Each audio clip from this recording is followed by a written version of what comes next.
Hello friends, welcome to my channel. இன்றைக்கி வீக்கெண்டாக இருக்கிறதுனால லேட்டாக தான் பிரேக்ஃபாஸ்ட் செய்யலான்னு வந்திருக்கேன். என்ன செய்ய போகிறோன்னு பார்த்தீங்கன்னா, பூரியும் சென்னை மசாலாவும் செய்ய போகிறேன். சென்னாவை நேற்று நைட்டே நான் ஊற வச்சுட்டேன். ஸோ அதை இப்போ குக்கரில் ட்ரான்ஸ்ஃபர் பண்ணிக்கலாம். அதுக்கு தேவையான அளவு கல் உப்பு ஆட் பண்ணிக்கோங்க. கொஞ்சம் ஆயில் ஆட் பண்ணிக்கிட்டு குக்கரை மூடி வச்சுக்கோங்க. ஒரு 5 விசில் வர வரைக்கும் அடுப்பில் வச்சுட்ருக்கலாம்.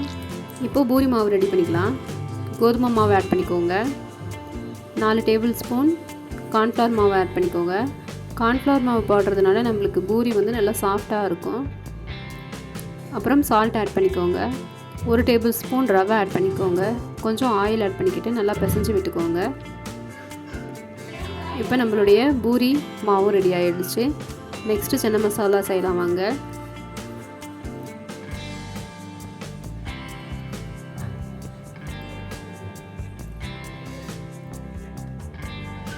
அடுப்பில் பேன் வச்சுக்கோங்க.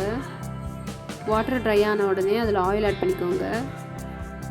ஆயில் நல்லா சூடான உடனே 2 பிரியாணி இலை, 2 பட்டை, 3 கிராம்பு, 2 ஏலக்காய் ஆட் பண்ணிக்கோங்க.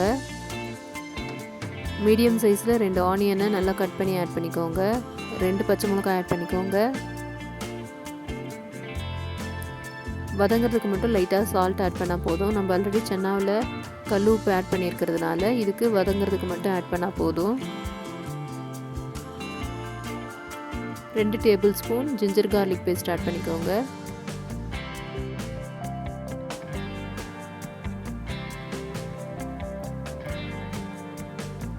அப்புறம் நம்ம கட் பண்ணி வச்சுருக்க தக்காளியும் இதில் ஆட் பண்ணிக்கோங்க. நல்லா மசிய வேகட்டும்.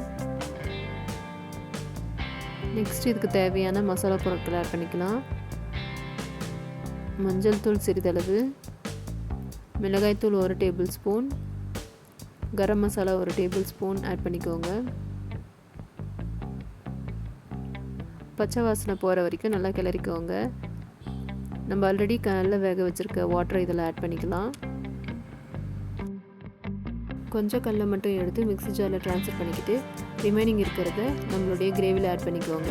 நம்ம கிரைண்ட் பண்ணிவிட்டு எடுத்துகிட்டு வந்த கல்லையும் இதில் மிக்ஸ் பண்ணிக்கலாம். இந்த மாதிரி நம்ம ஆட் பண்ணுறதுனால கிரேவி இன்னும் கொஞ்சம் கட்டியாகவும் டேஸ்டியாகவும் இருக்கும். கடைசியாக கருவேப்பிலை கொத்தமல்லியும் ஆட் பண்ணிக்கோங்க. இப்போ நம்மளுடைய சுவையான டேஸ்டியான சென்னை மசாலா ரெடி. நீங்களும் வீட்டில் செஞ்சு பாருங்கள். எப்படி இருக்குன்னு கமெண்ட் பண்ணுங்கள். என்னுடைய வீடியோ பிடிச்சிருந்தா லைக் பண்ணுங்கள், ஷேர் பண்ணுங்கள், சப்ஸ்கிரைப் பண்ணுங்கள். தேங்க்யூ.